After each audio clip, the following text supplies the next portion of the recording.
The new season opened on a Monday night in Miami with a classic cross-country challenge, a renewal of the unforgettable 1974 playoff.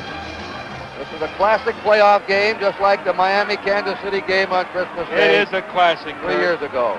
No question, these are two of the very finest football teams we have this year, and they're putting on a great show. Here he is, fading, looking. He's under the gun. He's caught, he throws. It is! Oh, he caught it! He caught it! Unbelievable! But this was 1975, the Orange Bowl, with the mighty Raiders determined to again establish mastery by snapping Miami's 31-game home win streak. With number 30, Mark Van Egan, and number 40, Pete Banaszak, leading the charge, the silver and black crashed the end zone for 31 points.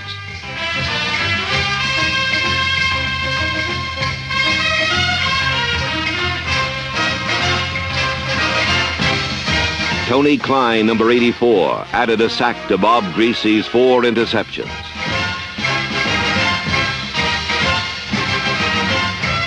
Then Raider Radio's Bill King described the play that sealed the pulsating 31-21 win.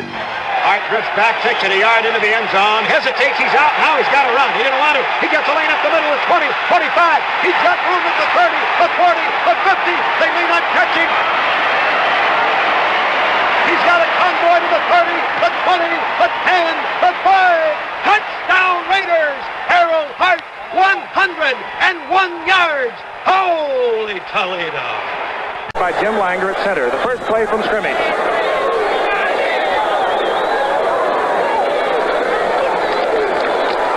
And this is Morris.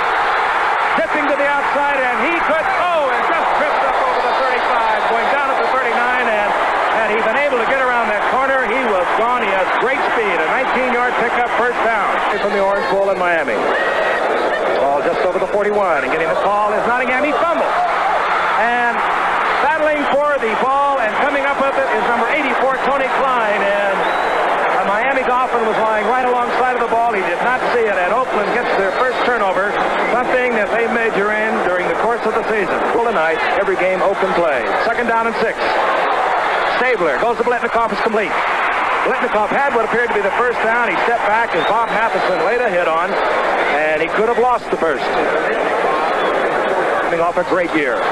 Hubbard gets the call, and Hubbard, the big fullback, 235 pounds of him, gets the first down. He gets the first down, and for Oakland at the 26-yard line of Miami, Stabler dropping and looking.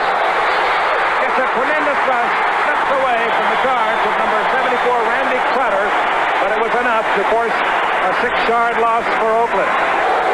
Opens up his tight end. Firing, and it's complete to Cliff Branch. Cliff Branch, the little 5'11", 170-pounder out of Colorado, gives Oakland a clutch first down. He just completed a key third down pass to Branch for the first down. Now he hands off to Banaszak. Banaszak over the right side. Pete Banaszak, the veteran, 10 years out of the University of Miami. Yep, on second down and 12.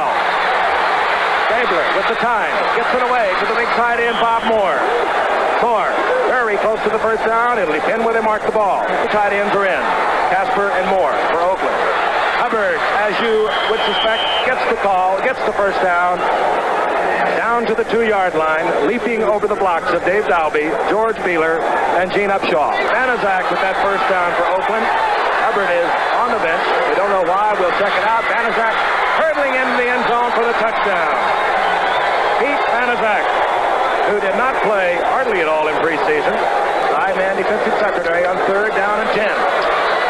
Crazy in trouble with Tony Klein, who recovered the fumble that led to Oakland's first touchdown in the Rose Bowl.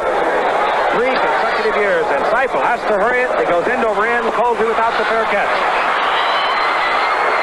Colsey inside the 40 of Miami to the 39-yard line. Hit there by Mike Cullen of Miami. Dropped by Greasy. On first down, and the ball goes to Harold Hart, the second-year man out of Texas Southern. He gets 5 yards. Hubbard, and the big fullback turns the corner, gets close to to the first down. Flooding his back to the left. Greasy is looking for an isolation situation, and this time it's picked off by Oakland. Gerald Irons. Dropping deep. Gerald Irons. In there now, number 36. Play action fake by Greasy. He wants the whole bundle. And he goes down at the 32. A loss of 7. Otis Sistrunk, number 60, was in there, along with Gerald Irons. A gamble by Greasy backfires. To the 39 as Oakland takes possession. Marv Hubbard back in the lineup over the left side, getting yardage out to the 45-yard line. A gain of 6. The ball just over the 45 for Oakland. Stabler, Hubbard wide open over the middle. First down inside the 40 of Miami. Marv Hubbard hit there by Mike Cullen. Jess Phillips on the 35. Banaszak at 40. Here's Banaszak. Big hole, and Banaszak spins and twists inside the 30-yard line. Once again, they're ripping through that young middle of the Miami defensive line. They Down less than a yard for Oakland. Stabler. Wide open, tight end, Dave Casper. And Oakland continues to move. A gain of 15 as the second-year man, Dave Casper from Notre Dame, comes up with a key catch for Oakland. and I think they still miss him down here. First and 10 at the 13-yard line. Stabler with a lot of time. Dumps it off to Banaszak. And he has a lot of running room. Banaszak all the way down to the 5-yard line. Hit there finally by Doug Swift. I know what Otis Sistrunk, number 60, right there on your camera saying right now. He's saying easy money. He hasn't played over 2 minutes, I don't think. And as you can see, too, it's hot. Alex, you'd like to see Oakland play ball possession. Only about 80 degrees, 79 at kickoff, but it is humid. Showers off and on during the course of the day. Marv Hubbard, Bulls over the right side. Banaszak, as he scored the touchdown, hurdles over the defense. Stopped there by Jake Scott at the 2-yard line. Down. Banaszak, no question this time. Banaszak with his second touchdown on the night. And Oakland moves out in front of the Miami Dolphins, 13-0. And there's one of the Miami Dolphins, 14-0. The Raiders, a perennial bridesmaid of pro football. This is Gracie. And this is Mercury Morris, and running into a lot of trouble. Mercury Morris in there from his middle linebacker spot, Monty Johnson. The ball at the 16-yard line. Gracie back and looking. Gracie will go down. Horace Jones, number 82, from defensive end, all over Bob Gracie, and the Bluebirds begin to vocalize once again. The ball against Oakland on the ground, and out with an injured ankle. 1 first and 10. Oakland gives the ball to Banaszak. He turns the corner, has running room. And Oakland chewing up the Miami defense as Banaszak goes down to the 26-yard line, a gain of 14. And the guy they turned the corner on there, Doug Swift, the gentleman from Amherst. He's in there, number 40. Or rather, number 34, Harold Hart. And Harold Hart spins away from a tackle by Charlie Babb. And now a flag goes down as John Andrews comes over to make the stop on Hart. For Oakland. Banaszak. Bouncing off Miami Dolphins, and he's all the way down to the 11-yard line. Finally dropped by Charlie Babb. 14-yard pickup by Banaszak, who's having some night. Well, third down and 6. Ball just inside the 11. Just Phillips. And Phillips high steps it down to the 6-yard line. Finally stopped there by Bob Matheson. He's a tough runner, boy. That means the ancient one, only in chronological age, because George Blanda is still a youngster, will attempt from 25 yards out. And for him, that's almost automatic. Raiders extending their lead over Miami. Oakland 17, the Miami Dolphins nothing. 4 minutes, 54 seconds remaining in the first half. Second down and 9. Stabler goes to Hart on the screen. And Hart gets the first down and more, moving into Miami territory. 15-yard pickup. Hart going out of bounds at the 47-yard line. 1 second down. Here he comes, Jess Phillips. And Phillips He can run. A bucking Bronco to the 25-yard line. Finally, Bernd Dinherter makes the tackle in pursuit. First down at the 25. Again, the call now is Van Egan. And the second-year youngster from Colgate inside the 5-yard line. Finally stopped by Curtis Johnson. Mark Van Egan, who broke a couple of Marv Hubbard's records at Colgate. Moore and Casper.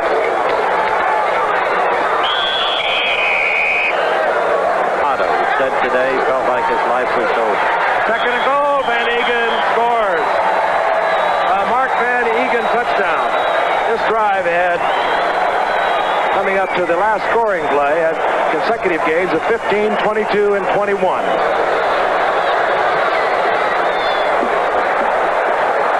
Harold Hart, and he'll run. Well, now he'll have to go. Harold Hart, he will probably go all the way. No question about it. 101 yards by the second-year man from Texas Southern. And how often do you see that? He hesitated. Tried to stay in the end zone, changed his mind. You see that so often on kickoff returns. All of a sudden it opens up. Watch this again. You'll see a scythe, really, up the middle. That was the quick hesitation that Frank mentioned. Phillips had told him to stay in the end zone. And he started to go back. And you better believe he's happy he didn't. 101 yards. It looks so easy when it works so well. And the Raiders now move out to a 31-14 lead over Miami. 21, 5:35 remaining in the fourth quarter. And is picked off, deflected, and then picked off by Art Toms. We don't know who deflected, but Art Toms made the interception. We'll have to beast it. 5-man secondary prevent defense by Oakland. Colsey's in there. Greasy has Natmore wide open. And good recovery by Neil Colsey, the #1 draft pick. Neil Colsey, and what a recovery he made because Natmore was deep behind both Atkinson. He'll probably throw a quick square out, just unloading it, killing the clock.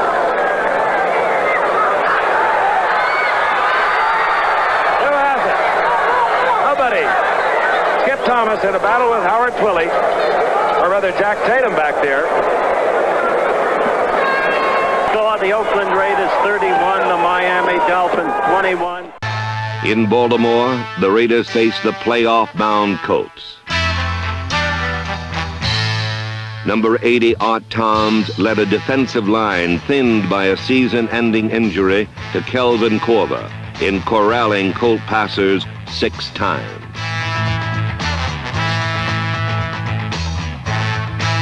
Behind explosive blocking by offensive captain Gene Upshaw, the Raiders scored on the ground.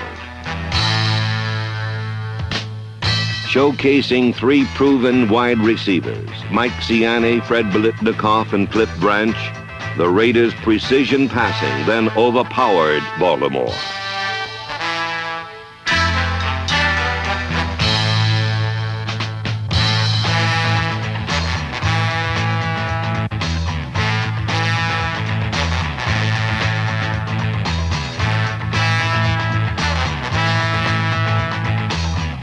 A touchdown by big tight end Dave Casper, number 87, helped Oakland rack up 31 points.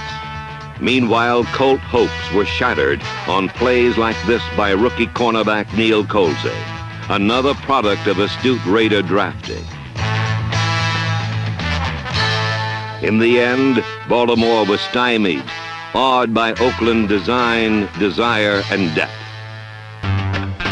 In Baltimore, Robert Merrill of the New York Metropolitan Opera sang the national anthem. And then the Colts wide receiver, Glenn Doughty, number 35, struck up his own victory melody as he gathered in a pass from Burt Jones and danced through the surprised Oakland Raiders secondary for a touchdown. It gave the Colts an early lead.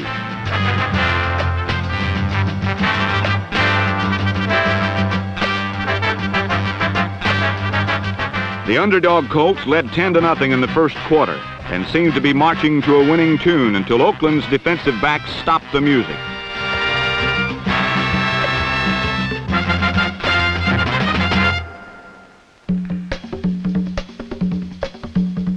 Embarrassed and angered by Baltimore's early lead, the rugged Raider defenders initiated an assault and battery type defense that roughed up the Colts receivers and disrupted their passing patterns.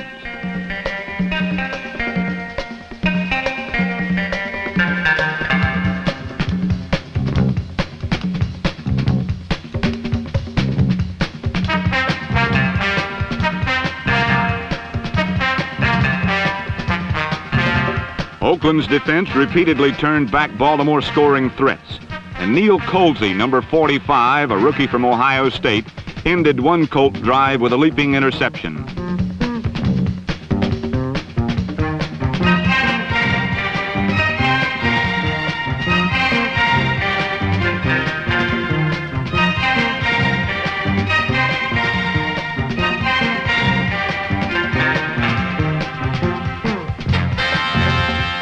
Colsey wasn't the only standout for the Oakland defense. Art Toms, number 80, a veteran defensive tackle, returned to the starting lineup and added some punch to the pass rush.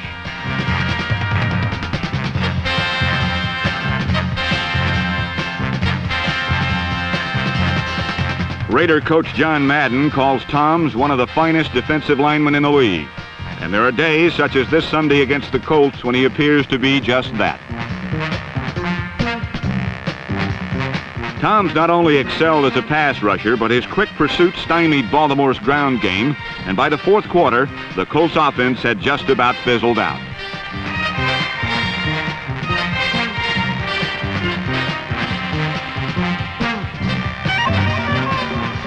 We tried everything, Burt Jones said, but nothing seemed to work. Raider quarterback Ken Stabler found the solutions to his problems much easier. After an unproductive first half, Stabler began to probe the Colts secondary with medium-range passes to Fred Biletnikoff, number 25.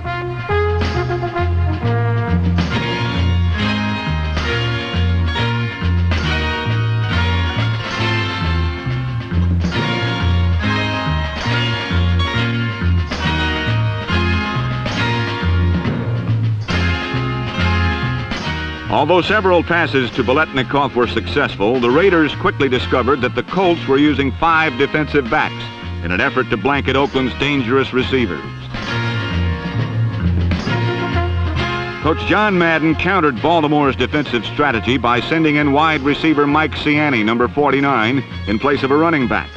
The additional wide receiver neutralized the extra deep back in the Colts secondary and forced Baltimore into man-on-man coverage.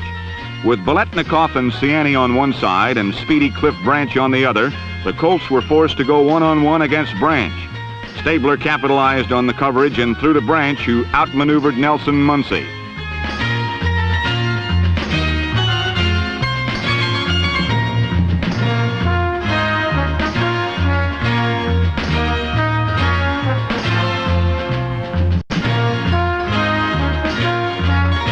Branch's catch set up the deciding touchdown, and after the game, Coach Madden explained to reporter Stu Ross the elements of his 31-20 victory. In San Diego, the Chargers were held to just 5 first downs by the likes of aggressive Otis Sistrunk, number 60. Ray Guy, again the NFL's leading punter, deftly kept the Chargers down deep all afternoon. With quarterbacks Ken Stabler and Larry Lawrence hobbled, and Biletnikoff, Hubbard, and others sidelined, the offense relied on George Blander's field goals for a 6-0 victory. In Week 4 in Kansas City, the hot-handed Chiefs pranced for 42 points.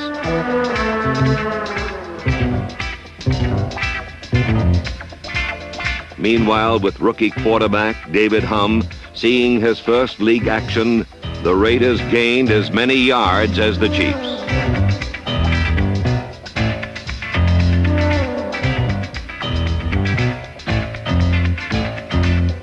But with only 1 touchdown, the Silver and Black suffered their first loss of 1975, 42-10. In rainy Cincinnati, the weary Raiders were on the road for the 7th consecutive weekend.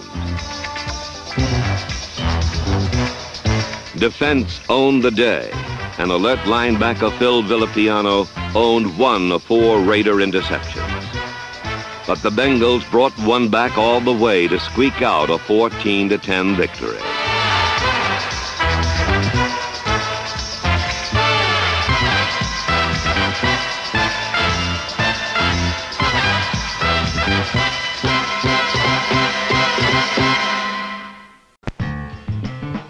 The weather last Sunday in Cincinnati was atrocious, but the Bengals were prepared for anything. Even an Oakland Raider outfit which was determined to make up for their previous week's debacle in Kansas City. The Bengals put the pressure on from the opening kickoff, which was taken by fancy-stepping Lamar Parrish, number 20.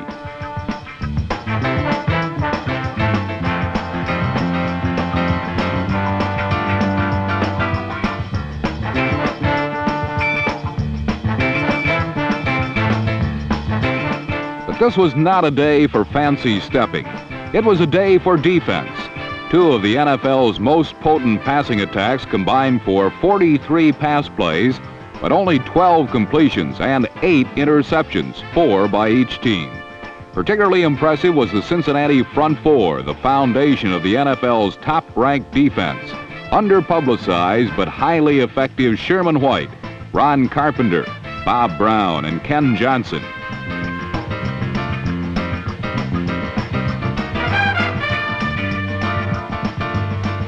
Last season's most prolific offense was held to 7 points, but the Bengals were held to none until 2 big plays won the game for Cincinnati. First, a post pattern from Ken Anderson to the Bengals' other wide receiver, Charlie Joyner, number 18.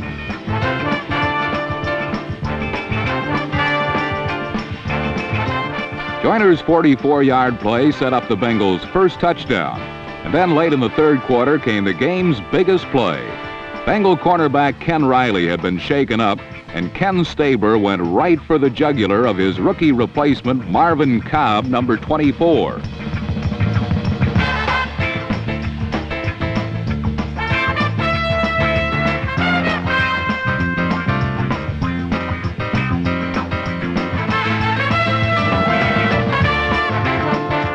Marvin Cobb's first play as an NFL pass defender would be tough to improve upon. But later he capped off a scintillating debut with another interception. As Coach Paul Brown said afterward, we know now that we don't have to be afraid to use Marvin Cobb. No matter how many points the opponents score, the Raiders can always score more. Last year, quarterback Ken Stabler set off the most explosive offense in football. But so far this season, there have been more duds than explosions. Last year, Stabler was intercepted only 12 times. But this year, with the season not quite half over, he's already suffered 13 interceptions.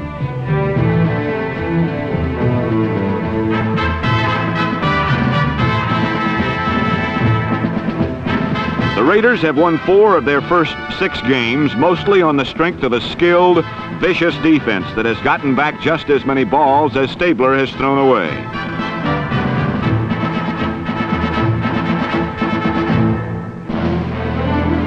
Their secondary is as scary as a castle full of monsters, said quarterback Jesse Freitas of the San Diego Chargers. 6'7" Ted Hendricks, number 83, is the newest and biggest monster in the Oakland defense. And he celebrated this Halloween by surprising Freitas for a safety in last Sunday's game in Oakland. For the Chargers, few things have been as hard to come by as a touchdown against the Raiders. For the second time this year, they were shut out by Oakland.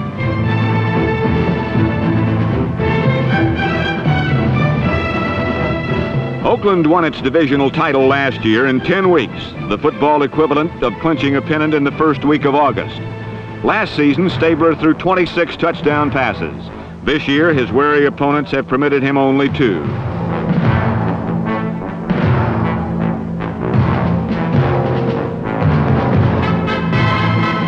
But the Raiders' passing attack is too potent to be contained for long. And although it might take them a little longer to clinch their division this year, the Raiders still seem certain to repeat as champions of the AFC's Western Division.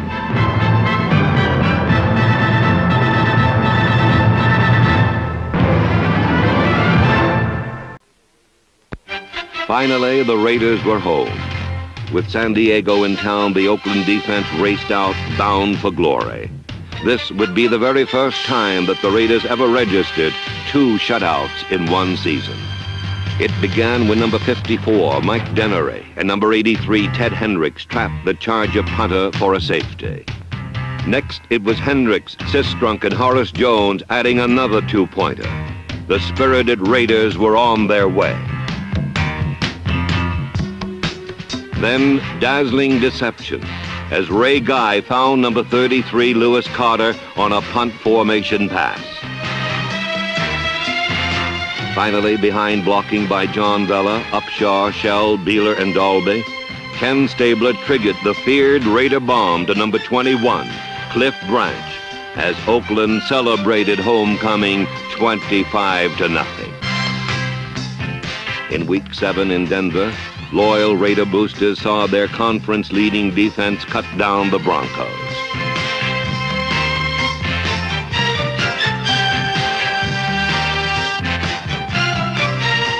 With sturdy center Dave Dalby, number 50, offering protection, Stabler hit number 25, Fred Biletnikoff, for 6 of Oakland's amazing 35 second-half points.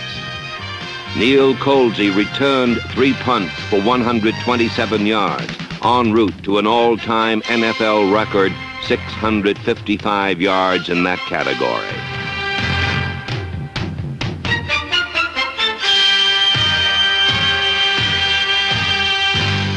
Raider depth again overcame a wave of injuries as Marv Hubbard polished off a towering 42-17 conquest. What I like best about John Madden is that he wears his sideline pass tied on his belt. Presumably, he does it to make sure he can always get down on the field without a hassle, in case the guards have forgotten that Al Davis is no longer the Oakland coach. John Madden is the youngest and most successful coach in pro football. In 6.5 seasons, he's won 64 games and had 5 playoff teams. Still, there are some who feel that Al Davis continues to run the team by sneaking directives to Madden in the most subtle and deceptive ways.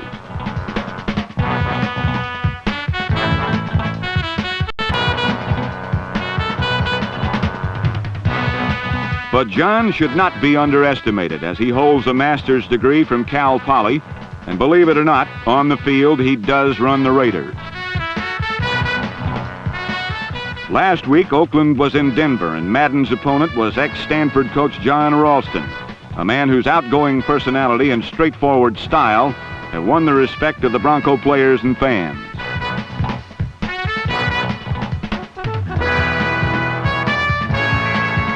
In Denver, the Raiders started poorly, and many early plays disintegrated in chaos.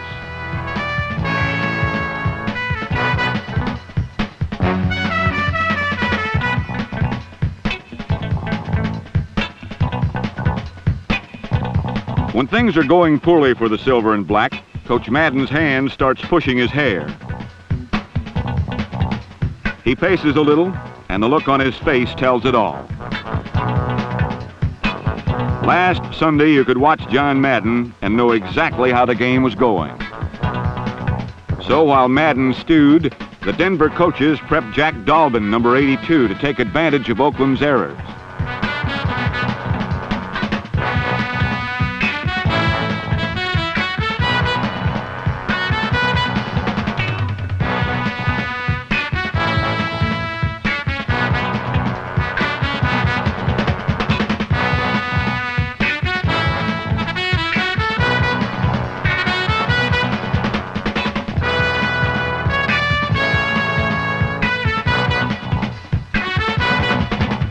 Dalbin's score boosted the Broncos to a 17-7 lead.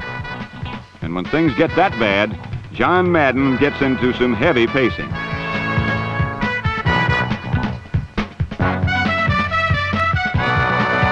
Finally, in the third quarter, the Raiders got going.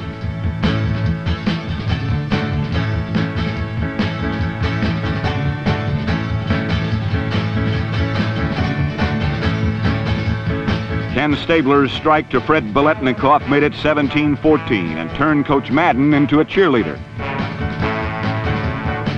A few minutes later, Stabler spun another strike to Cliff Branch in the end zone, and the Raiders were finally ahead. Then 2 short Pete Vanazak scores, and the Raiders were pulling away, and John Madden could allow himself to smile and loosen his tie a little.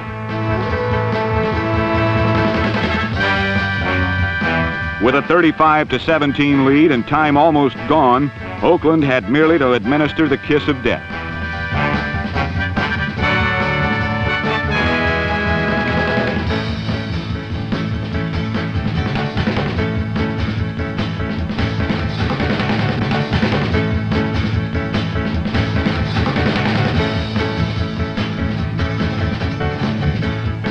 League-leading punt returner Neil Colsey took this one to the Denver 8-yard line.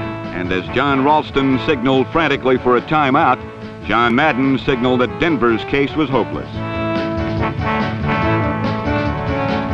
Right now, the Raiders are the NFL's best defensive team, but last week it was their offense that exploded. With a mere few seconds left on the clock, John Madden could relax and get full enjoyment from Marv Hubbard's 7-yard pop, which made the final score 42-17 Oakland.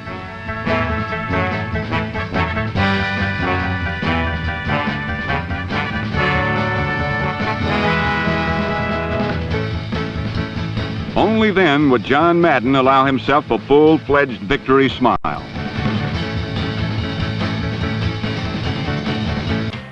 When the Saints came marching in Week 8, they ran into a poised Raider offense primed for points. With number 28, Clarence Davis, powering for tough yards, the silver and black poured over, around, and through the shocked Saints.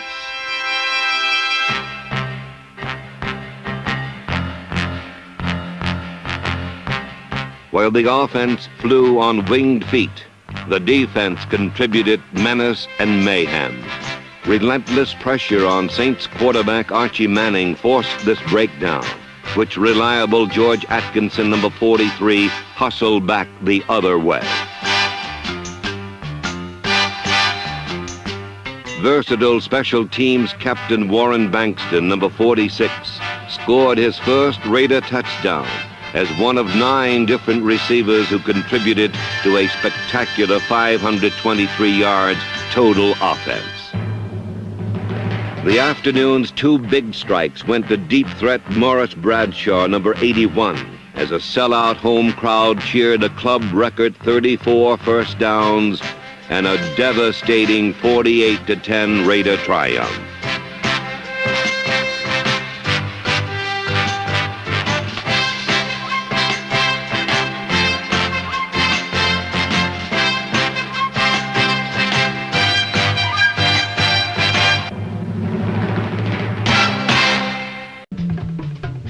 Another first-place team that seems to be suffering from the mid-season blahs is the Oakland Raiders. Last Sunday, the usually poised and controlled Raiders handled the football like it was a live grenade.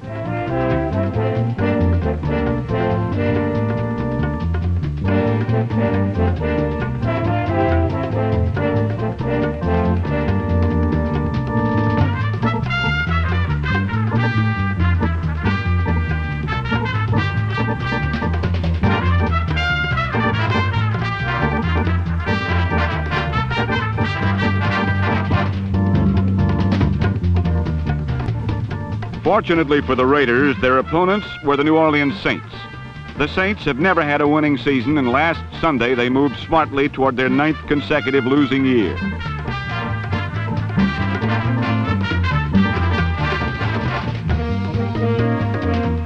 Oakland's league-leading defense picked off 3 passes and limited the Saints to a total of just 43 yards passing.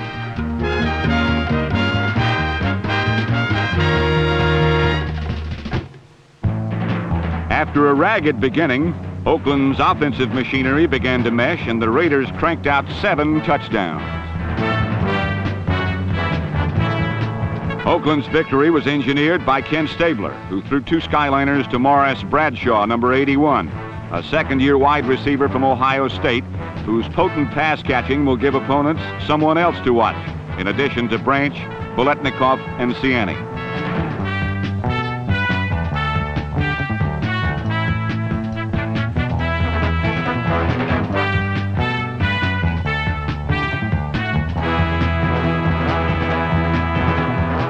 The Raiders racked up 48 points, and although they were scored against a weak team, they were accumulated in such impressive fashion that the old Raider Lightning could be soon electrifying the AFC again. When the Cleveland Browns visited the majestic Oakland Coliseum, they found Clarence Davis on the run. He slashed for 64 yards on the opening kickoff and added 120 yards rushing to help set up scores like this one detailed by Bill King. Branch slots left inside Fred. Double wing puts Davis on the right. Stabler back. Looking, going to Branch, wide open. Touchdown Raiders! Branch committed highway robbery without a gun. Clarence Scott was left flat-footed. Branch headed as if to make a post pattern and then broke right back out, and Scott could not stay with him at all. Cliff had 6 yards to spare in the end zone, and Stabler didn't miss. When Stabler wasn't hitting passes, Horace Jones, number 82, was hitting runners. In the air, the Browns met disaster against defensive captain Willie Brown, number 24. Then the Raiders thundered to victory. Now Stabler has Davis back in the backfield with Branch left, Biletnikoff right. Back, Stabler pumps to the left, comes back to the right, throwing to Biletnikoff. Super catch! Touchdown Raiders! Here's the inside handoff now, and a reverse. Carrying the ball is Davis from left to right. He's down to the 20, cuts back to the 15, the 10, the 5, and the touchdown after breaking a tackle. Oakland 38, Cleveland 17. You don't even need a program to identify the Raiders players when they arrive. You merely read their automobiles.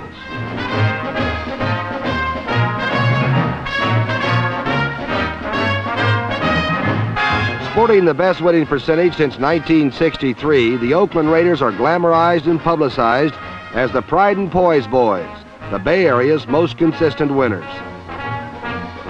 For a winning team such as Oakland, the atmosphere is a relaxed, confident state as each man blends together to provide a team effort which will carry them one step closer to the playoffs and carry their opponents several steps in the opposite direction.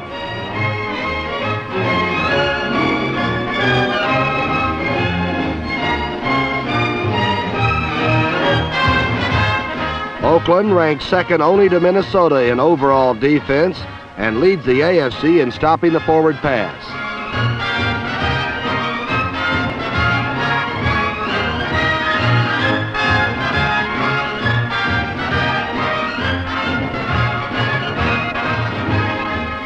When you're a consistent winner, sneak attacks by losing teams can often irritate and disturb your plans as opponents exhibit their best efforts against you.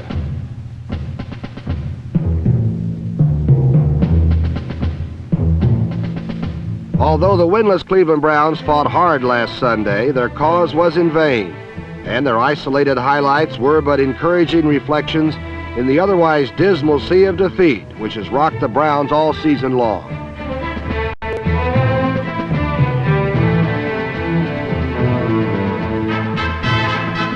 The Raiders had to stage a fourth-quarter rally to overcome the Browns, but when they needed help, they got it in the form of 120 yards rushing from number 28, Clarence Davis.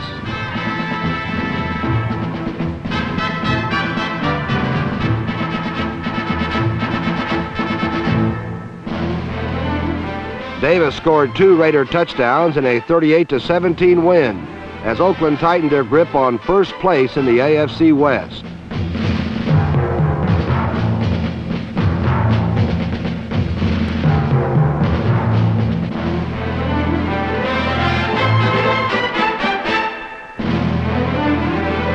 The Raider offense, which has been somewhat sporadic this season, regained their form of a year ago as speedy Cliff Branch flashed free for 2 touchdowns and Ken Stabler had his best game of the year.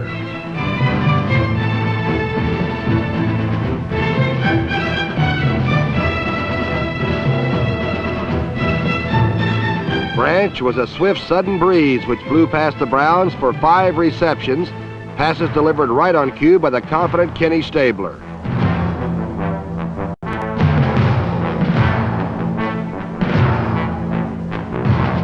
Winning has a way of making one cocky. It stirs up a pride from within that spawns belief in your own abilities and those of your teammates. For the Oakland Raiders, this self-assurance has apparently surfaced right in time for the final push to the playoffs, while other teams, like the Cleveland Browns, are left to ponder the many reasons for defeat. Next on the schedule, a first trip to our nation's capital to face the Washington Redskins. The huge national audience knew about the pride and poise, drama and excitement that are Raider traditions. They saw Oakland roar back like a mighty train. Hubbard is out. Banaszak is in. Turning the left side. Upshaw, good block down to the 20, the 15, the 10. Riding a man, but he goes all the way to the end zone. Touchdown, Raiders! And the Raiders have turned the complexion of this game back into a silver and black aura.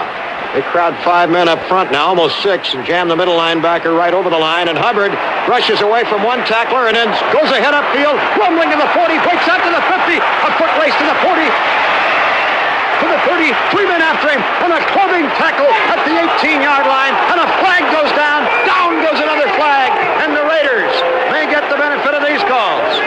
The longest run of the season for an Oakland Raider, and flags were falling like a snowstorm of yellow. While flags were falling, so were Redskin defenders. With little time left, Oakland led 23-16. However, a last-ditch Washington effort tied the score at 23 and put the Raiders into the first overtime game in their remarkable 16-year history.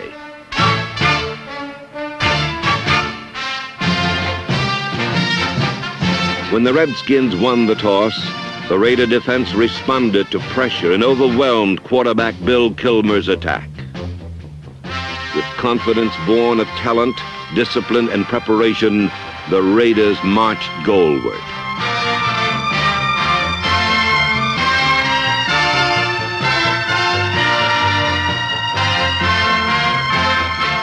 Finally, it was time for ageless marble George Blander and the field goal team to clinch the Raiders' momentous 26-23 triumph, ensuring an 11th consecutive winning season for the Silver and Black.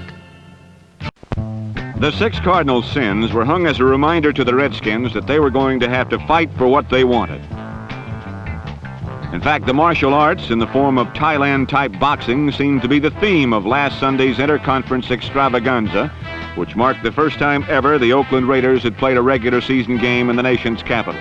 It was a contest Washington needed to win much more than did Oakland.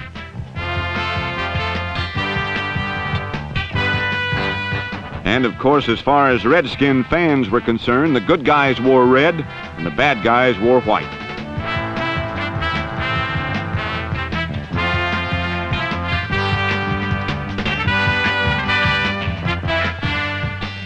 The guys in white scored first on a Pete Banaszak 1-yard run, but Billy Kilmer, newly returned from a shoulder injury, brought the Burgundy right back.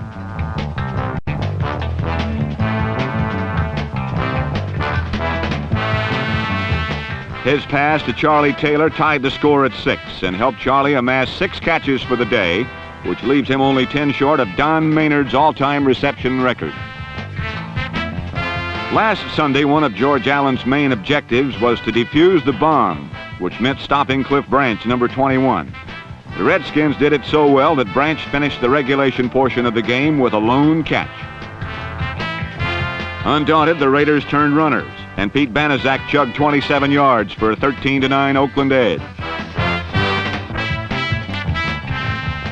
In the Bay Area, they say Banaszak has a nose for the goal line, and his 11 touchdowns thus far this season seem to bear that out.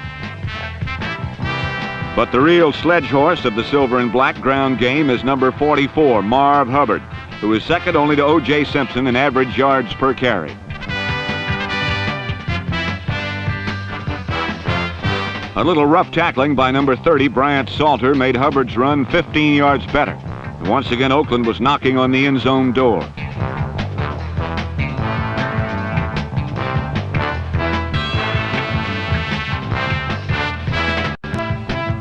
Once again, it was Pete Banaszak who got the call and trundled it in from 7 yards out.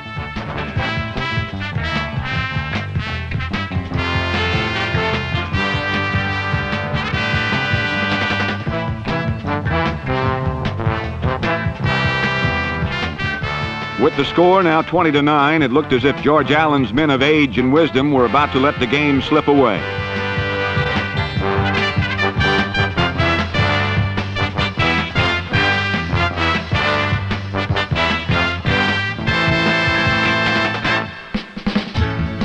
Enter Mike Thomas, a first-year man from the University of Nevada at Las Vegas, one of 4 rookies George Allen was willing to gamble on this season. The gamble has paid off because Thomas has taken up the slack left by the hobbled Larry Brown and is 3rd in the NFC in rushing as well as being a sure-handed receiver.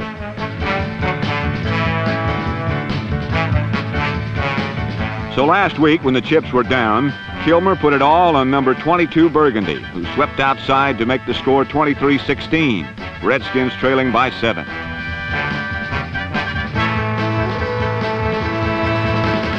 Then, in trying to pad the Oakland lead, Ken Stabler hit a wide-open Chris Hanburger right at the numbers. It was the 5th turnover taken by the Redskins, the exact number George Allen had said would mean victory. He was almost right.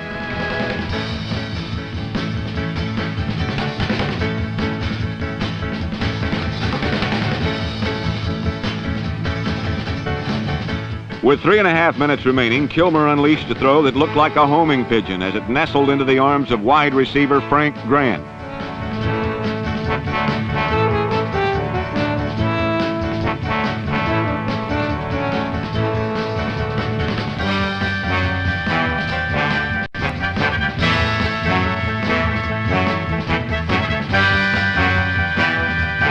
A repeat of the play shows that Kilmer had good protection and even better direction on the ball, which helped Grant beat one of the all-time greats, Oakland's all-pro cornerback Willie Brown.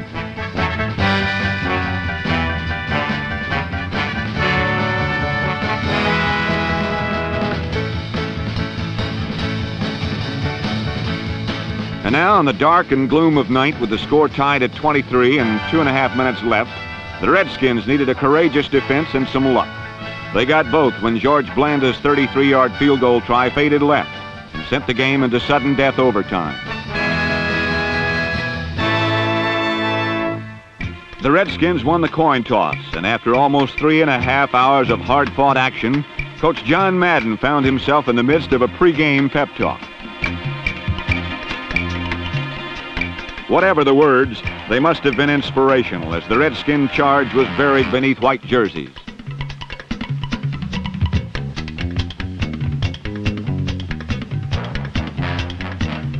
When the Raiders took over, they went up top. First to Fred Biletnikoff, who made his 9th catch of the day.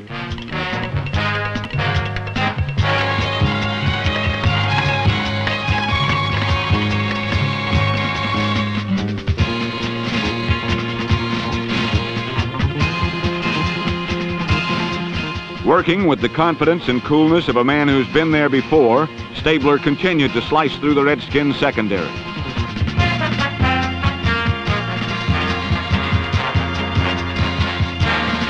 Cliff Branch's 2nd catch of the day left Oakland 7 yards from victory. And although he could have tried to get up and run it in, Branch was taking no chance on a fumble. Now was the time of decision. After a 3-yard loss, the Raiders faced a 2nd and 10 situation. In a wise move born from the experience of many tense playoff situations, John Madden chose to disdain another attempt at pass or run.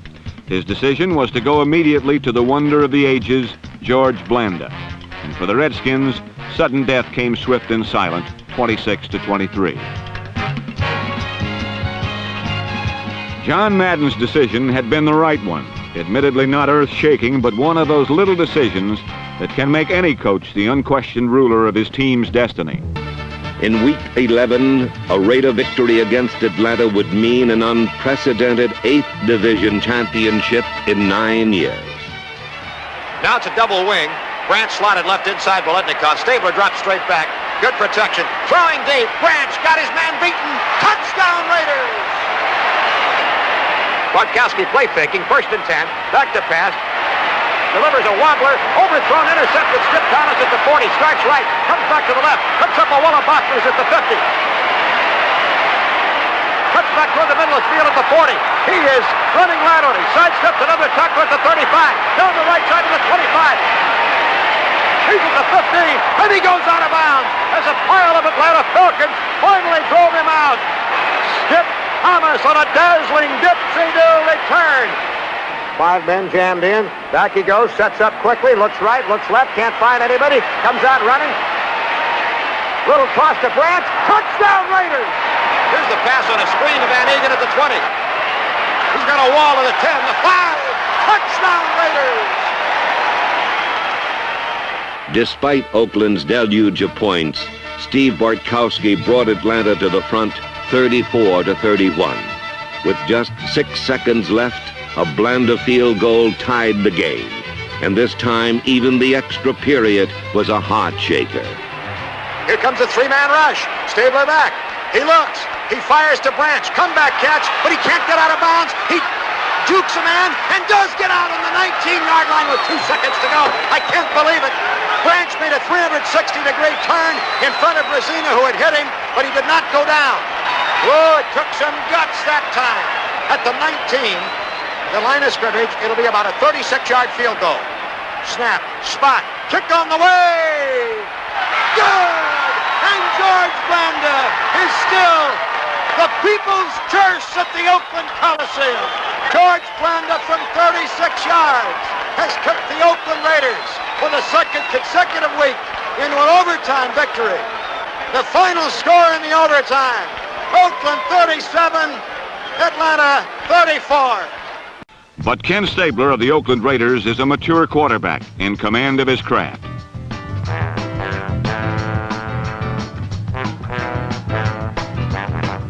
After a disappointing start this season, Stabler has steadily regained the form which earned him the league's Most Valuable Player award in 1974. Against the Atlanta Falcons, Oakland's usually stingy defense gave up 34 points. But it didn't matter because the Raiders' flamboyant passing attack produced enough points to win 37-34 in overtime.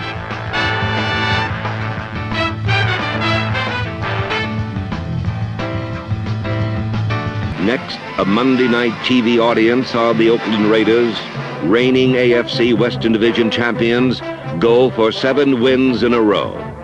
The defense was superb, as second effort had become first nature.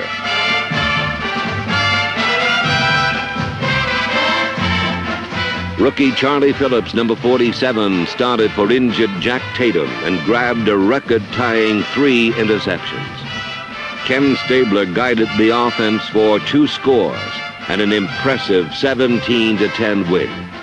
The Raider record now stood at 10-2. In the NFL's sunny upper echelon, there stands one organization that sees 2 sides to every question. In Oakland, it's either black or silver. With a menacing Buccaneer as a symbol, pride and poise for a motto, and pro football's dynamic organization on their letterhead, the Oakland Raiders are justifiably proud of an impressive tradition for excellence. Best explained by Executive Assistant Al Locasal.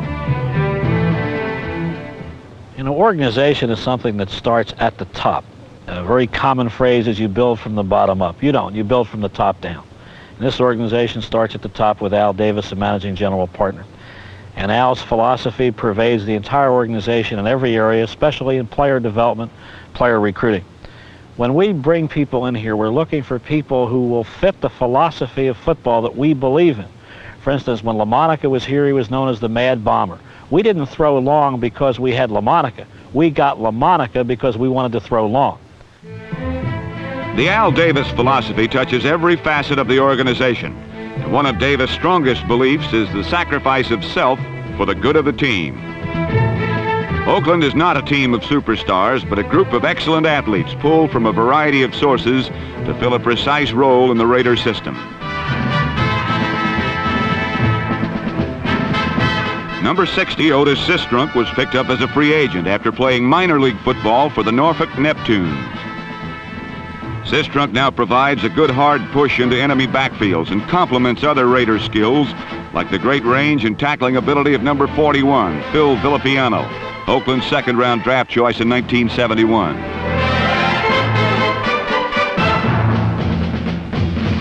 Last week, the free agents and draft choices all worked together to hold the Houston Oilers in check, while number 12, Kenny Stabler, went after the game's first score by looking to pro football's surest hands.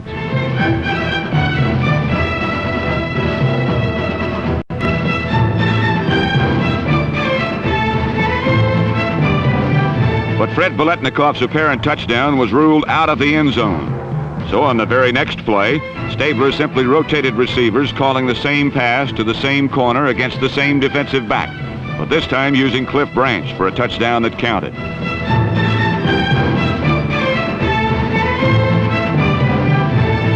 It certainly seems that Oakland has the proper athlete for every occasion. Old reliable running back Pete Banaszak, number 40, is tough inside the 5 and has rooted out 13 touchdowns this season. With their division title and a spot in the playoffs already tucked away, Oakland rested many of its regulars during the second half, giving youngsters like David Humm, number 11, and Morris Bradshaw, number 81, a chance to be a part of the silver and black success.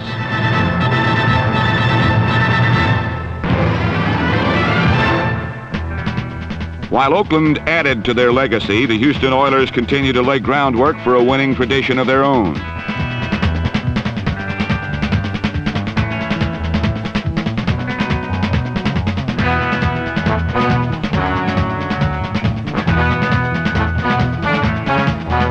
With the explosive talents of 00 Ken Burrow and Dante Pastorini, number 7, the Oilers have risen from ridicule to respect in only one season.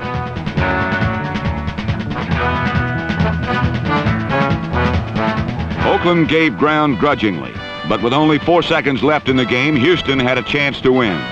The Oilers trailed by but 6 points and had possession of the ball on Oakland's 2-yard line.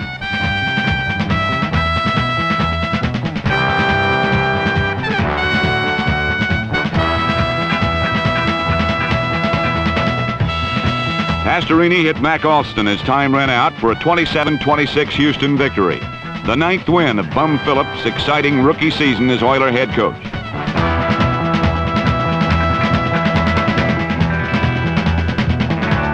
While Oakland is well established among pro football's elite and Houston is showing promise of reaching that level, in the season's 13th week, the rejuvenated Houston Oilers were in Oakland for a game that was fiercely contested.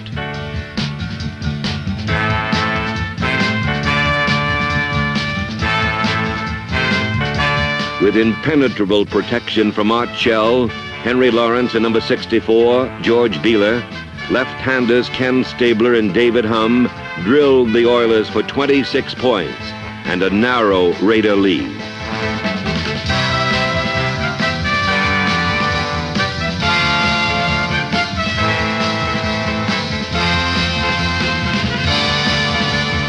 But the Oilers rallied and threatened to go ahead.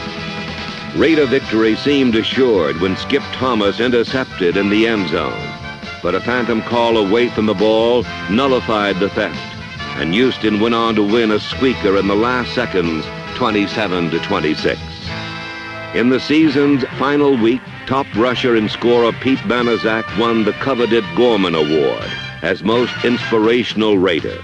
Pete then scored 3 touchdowns against the Chiefs, bringing his season's total to a club record 16.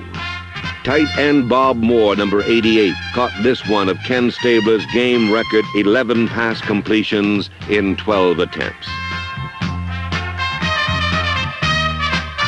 George Blanda then became the only player in pro history to score 2,000 points. Near game's end, number 35, Jess Phillips, galloped 66 yards to help capture Coach John Madden's 70th win in 7 Raider seasons.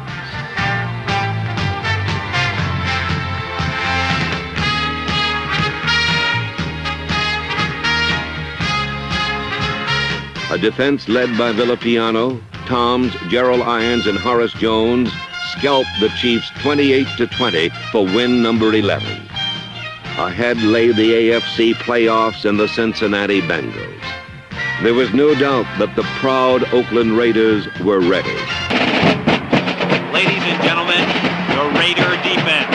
And in, number 84, Tony Klein from Miami, Florida. At tackle, number 60, Otis Sistrom. And middle linebacker, Monty Johnson, University of Nebraska.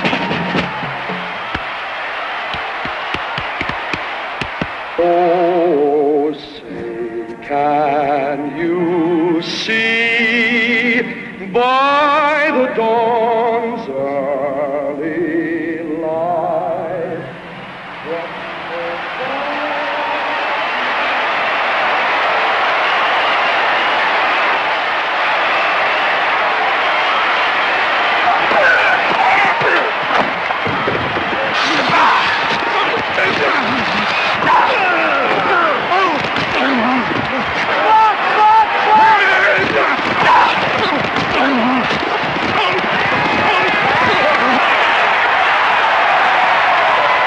As Paul Brown coached his final game, he saw his Bengals overshadowed by an aggressive band of hunters in silver and black.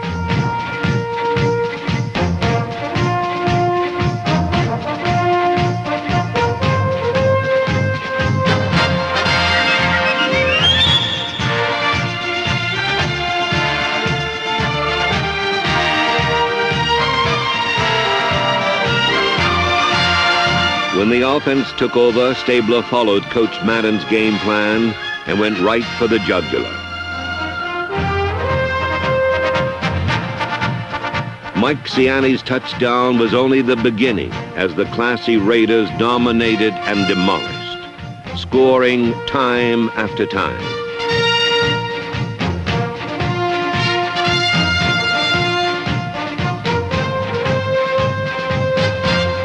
Behind pure power blocking, Raider supremacy was apparent as they swept on like a gathering storm.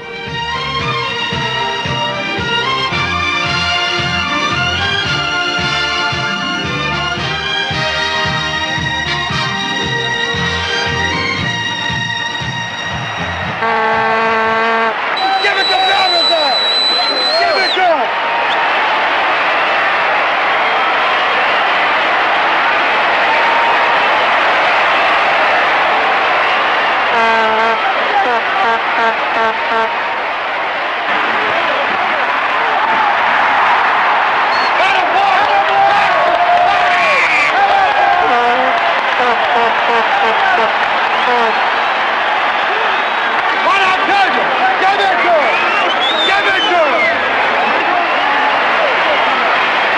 The Tiger was virtually caged when Dave Casper scored the last of Oakland's 31 points.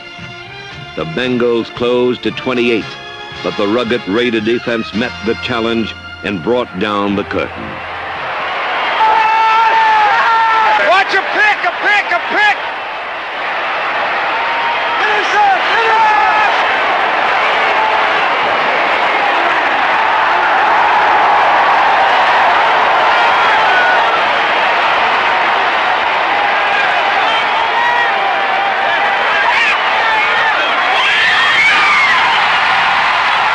In 1975, the Raider organization maintained its total commitment to excellence, winning 12 in league and postseason play. In terms of consistent victory, the Raiders continued their complete domination of professional football since 1963. Reception on the Pittsburgh 29.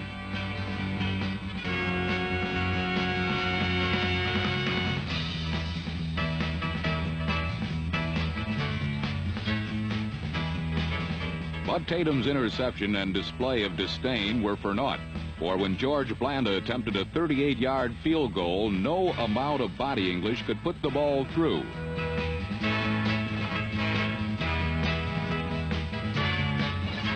For the Steelers, it was an important stand, for they completed the first quarter without giving up any points despite 2 turnovers. Down by 10 now, Kenny Stabler and the Raiders came roaring back for their finest moment of the day. Number 87, Dave Casper, took 3 consecutive passes to set up Oakland's first and only touchdown. The first was for 23 yards to the Steeler 37. The second was on a fine catch between 2 defenders for 11 more.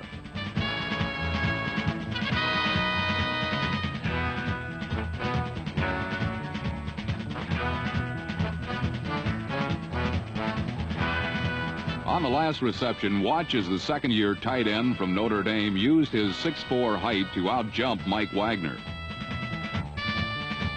Casper had replaced starter Bob Moore, who was injured early in the third quarter and is only one of 4 tight ends on the Raiders roster.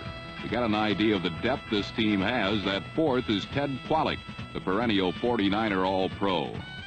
After Casper had taken his 3rd straight reception near the left sideline, Stabler, with time enough to stand and wait patiently, hit the open man, Mike Ciani, for the Raiders' first score.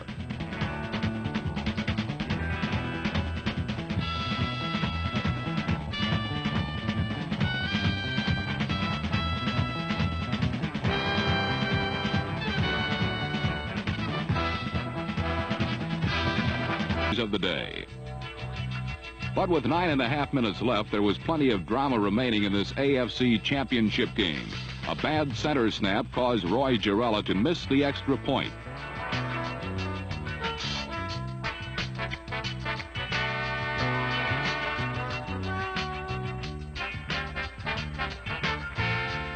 A full 5 minutes later, Oakland was still 9 points down, but here they got a big break. On 3rd and long, Bradshaw, anxious to keep possession, couldn't find a receiver and tucked the ball in.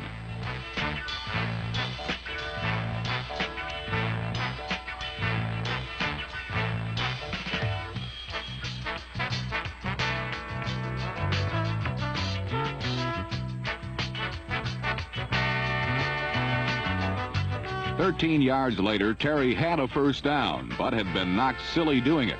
And his replacement, seldom used second-string quarterback Terry Hanratty, entered the game.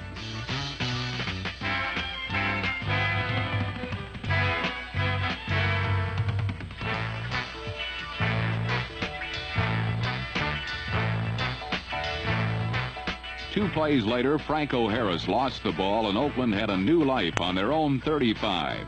It was Pittsburgh's 8th turnover of the game. With 1:31 to go in the game, the Raiders' chances were bleak at best, but they quickly moved closer to the Steeler goal line on the arm of Ken Stabler.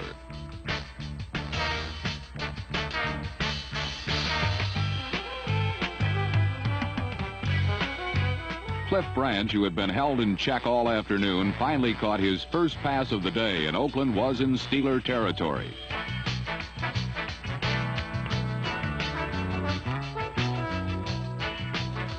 With 1 minute left, Stabler went back, made like a statue for a few seconds, then passed to Dave Casper for 14 yards.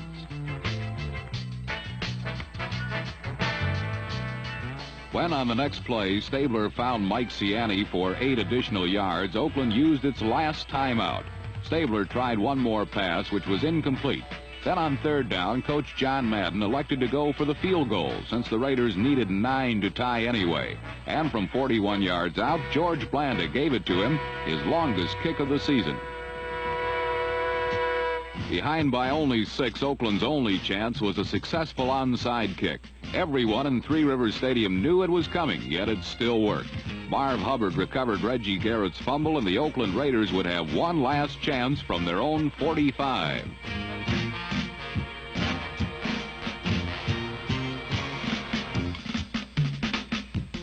"7 seconds left, one final gasp, do or die. Stabler put the ball up for the 42nd time today, and Cliff Branch came down with it on the Steeler 15. But that was all. Time had run out. The Pittsburgh Steelers had won the rematch and had their second straight conference championship, winning 14 of 16 to do it. The scoreboard told the story. Pittsburgh was in the Super Bowl again.